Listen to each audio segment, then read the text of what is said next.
Hello friend, চলে এসেছি আমাদের আবার নতুন একটা ভ্লগ নিয়ে। আমরা যে ঝিঙেখালি ভ্লগটা দেখিয়েছিলাম তারই সেকেন্ড পার্ট নিয়ে।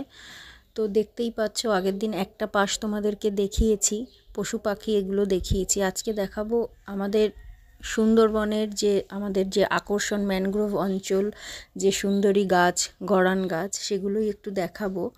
তো এটা আরেকটা সাইড। তো আমরা যেহেতু টাইম শর্ট, তো যতটা সম্ভব পেরেছি তোলার চেষ্টা করেছি।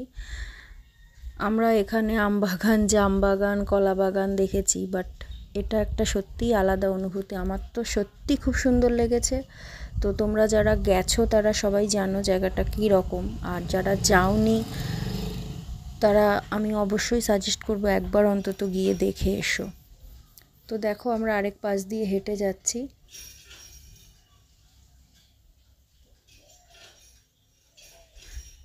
আমাদের তো এই সাইডটা দেখাই হতো না, আমরা তো এই এক পাশ নিয়েই ব্যস্ত ছিলাম। তো আরেকজন বলল, ওই পাশটা কি গেছো? আমরা বললাম না তো, ওই পাশে কী আছে? বলছি, যা বাবা, ওই পাশটা তো গাছ টাছ সব ওই পাশেই ভর্তি। বললাম তাই? চলো তাহলে যাওয়া যাক। তাই আগেই বলেছি, শর্ট টাইম একটা বেঁধে দেওয়া ছিল, তো সেই টাইমের মধ্যে যেহেতু কমপ্লিট করতে হবে, তো যতটা তাড়াতাড়ি সম্ভব যাওয়া যায় সেটাই কভার করার চেষ্টা করছি। তো দেখতেই পাচ্ছ এই যে সব গাছগুলো না, মানে আমরা যখন পড়াশুনো করেছি ভাবতাম যে যারা পড়াশুনো করছে তারাও হয়তো ভাববে, জানি না আমার মতো ওই সবার থিঙ্কিংগুলো এক কি না। ভাবতাম বোধহয় বড় কোনো গাছ বা কীরকম একটা হবে, কিন্তু গাছগুলো সত্যি খুব একটা বড় নয়, মানে মিডিয়াম সাইজের হয়। তো খুব বড়ও না, খুব ছোটও না, মানে অনেকটা তেজপাতা গাছে যেরকম হাইট হয় ঠিক ওরকম হাইটেরই গাছগুলো। তো সেটাই দেখাবো।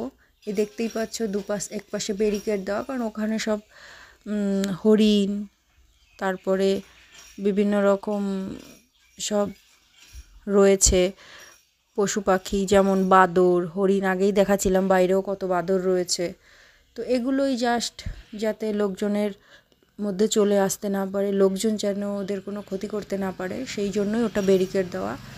তো আরেক পাশ দিয়ে আমরা হেঁটে চলেছি। দেখো, এই যে সব দুপাশে লাইন দেওয়া সব সুন্দরী গাছ। তো তোমাদেরকে শ্বাসমূলটাও দেখাবো। সত্যি আমার অসাধারণ লেগেছে শ্বাসমূলটা, এতদিন পড়ে এসছি, তো সেটা চোখের সামনে থেকে দেখেছি কীরকম হয়, একটা আলাদা রকম অ্যাডভেঞ্চার বলতে পারো।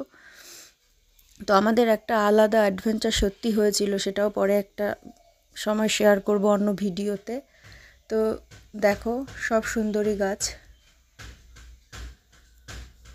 দুপাশে লাইন দেওয়া। গাছের হাইট দেখেই বুঝতে পারছো খুব বড় হয় না এগুলো। রাস্তাটা ছিল সব খোয়া বিছানো, খোয়া ঠিক না, নুড়ি পাথরগুলো থাকে না, ওই নুড়ি পাথর বিছানো ছিল।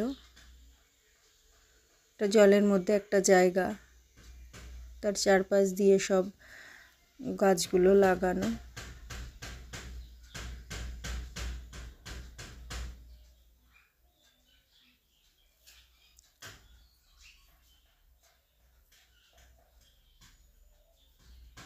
দেখতেই পাচ্ছ।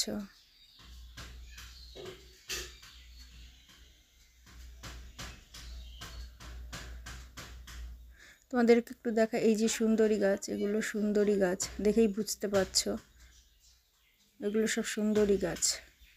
আর এই যে দেখতে পাচ্ছ ছোট ছোট উঁচু উঁচু হয়ে রয়েছে, এগুলো সব হচ্ছে শ্বাসমূল। দেখো এই যে উঁচু উঁচু হয়ে আছে, এগুলো সব শ্বাসমূল।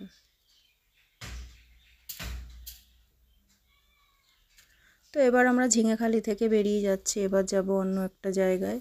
তো সেই ভিডিও তোমাদের নেক্সট ভিডিওতে আবার আমরা দেখাবো। তো তোমরা সবাই ভালো থাকবে, সুস্থ থাকবে। দেখা হচ্ছে নেক্সট ভিডিওতে। আমরা এখন নৌকার দিকে এগিয়ে যাচ্ছি। তো টাটা, বেরোনোর পথ এই যে।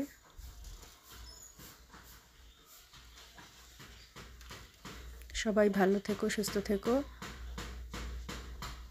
এটা আমরা আরেকটা পথ দিয়ে, যে পথে গেছিলাম অন্য এক সাইড দিয়ে বেরিয়ে আসছি। এই যে সব নৌকা লাইন দেওয়া রাখা। তো এইগুলো দেখো, আরেকটা জিনিস দেখাই, এগুলো হচ্ছে ছোট ছোট কাঁকড়া। যে গর্তগুলো দেখতে পাচ্ছ সব কাঁকড়ার গর্ত, একদম ছোট্ট ছোট্ট, মানে খালি চোখে দেখতে গেলে খুব দূর থেকে দেখা যায় না, কাছ থেকে দেখতে হয়। তো চলে এসছি নৌকাতে। টাটা।